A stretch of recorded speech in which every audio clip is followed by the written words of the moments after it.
एक दिन शेर पानी पीने के लिए तालाब के पास आया।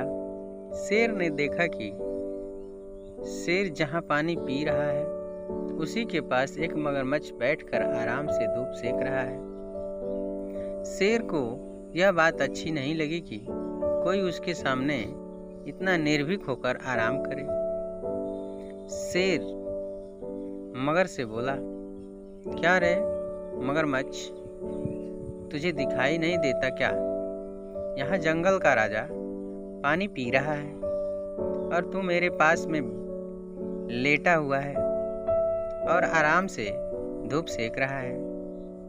शेर की बात सुनकर मगरमच्छ बोला, तुम होंगे जंगल के राजा तो अपना रुतबा अपने पास रखो। मैं भी पानी में रहने वाला एक तालाब का राजा हूँ। मगरमच्छ की बात सुनकर शेर को गुस्सा आ गया और शेर ने मगरमच्छ पर हमला कर दिया। उस समय मगरमच्छ जमीन पर था, इसलिए शेर ने मगरमच्छ को बुरी तरह से घायल कर दिया और मगरमच्छ ने किसी तरह तालाब में घुसकर अपनी जान बचाई। शेर के द्वारा की गई इस बेइज्जती से मगरमच्छ को बहुत गुस्सा आया और मगरमच्छ भी किसी तरह से शेर से अपना बदला लेना चाहता था। एक दिन शेर को जंगल के किसी दूसरी जगह पर जाना था। जंगल के उस हिस्से तक जाने के लिए तालाब को पार करना पड़ता था। शेर ने बड़े ही आराम से तालाब पार कर रहा था। तभी मगरमच्छ ने शेर को देख लिया। मगर शेर से अपना बदला लेना चाहता था, इसलिए मगर ने शेर पर हमला कर दिया। इस बार लड़ाई पानी के अंदर थी, इसलिए मगरमच्छ ने शेर को बुरी तरह से घायल कर दिया। शेर किसी भी तरह अपनी जान बचाना चाहता था। शेर तेजी से किनारे की तरफ बढ़ा और तालाब से निकलकर उसने अपनी जान बचाई। किंतु इस लड़ाई में शेर बुरी तरह से घायल हो गया था। शेर को भी समझ आ गया था कि पानी में रहकर कभी भी मगरमच्छ से बैर नहीं करना चाहिए।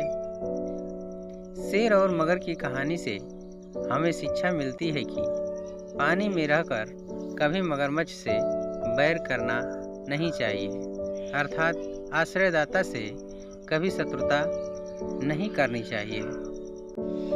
एक जंगल में बहुत सारे जानवर रहते थे। उसी जंगल में एक बूढ़ा बंदर भी रहता था। बंदर अपनी होशियारी और चतुराई के लिए जाना जाता था। जंगल में जब किसी प्रकार की मुसीबत आती थी तो सभी जानवर अपनी समस्या का हल निकालने के लिए बंदर के पास ही जाते थे। उसी जंगल में एक बिल में एक खरगोश भी रहता था। एक बार खरगोश खाने की तलाश में कुछ दिनों के लिए बाहर चला गया, जिससे उसका घर खाली हो गया। खरगोश का बिल खाली देखकर एक खरगोशनी उस बिल में रहने लगी। कई दिनों बाद जब खरगोश वापस आया तो उसने देखा कि उसके बिल में एक खरगोशनी रह रही है। अपने बिल में खरगोशनी को रहता देख खरगोश को बहुत गुस्सा आया और खरगोश ने खरगोशनी से अपना बिल खाली करने के लिए कहा। किंतु खरगोशनी बोली, मैं यहाँ कई दिनों से रह रही हूँ और अब इस बिल पर मेरा अधिकार है। इस बिल को मैं किसी भी हालत में खाली नहीं करूँगी। खरगोशनी की बात सुनकर खरगोश बोला, तुम तो अभी कुछ दिन से ही रह रही हो इस बिल में। मैं तो यहाँ कई वर्षों से रह रहा हूँ। मैं कुछ दिनों के लिए बाहर चला गया था तो तुम मेरे बिल पर कब्जा करना चाहती हो। मैं ऐसा नहीं होने दूंगा।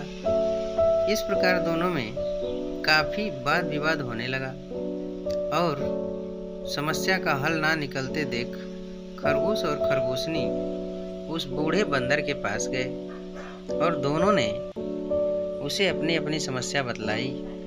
बूढ़े बंदर ने दोनों को समझाने का बहुत प्रयत्न किया, किंतु दोनों अपनी बात से टस से मस नहीं हुए। दोनों ही बिल छोड़ने को तैयार नहीं थे। दोनों की बात सुनकर बूढ़े बंदर ने कहा, मैं बहुत देर से तुम्हारी बातें सुन रहा हूँ और मुझे लग रहा है कि तुम दोनों में से कोई भी इस बिल को खाली नहीं करेगा। अब तुम दोनों बड़े हो गए हो और तुम्हारी शादी की उम्र भी हो गई है। मेरे विचार से तुम दोनों के स्वभाव भी आपस में मिलते हैं, इसलिए तुम दोनों को आपस में शादी कर लेना चाहिए।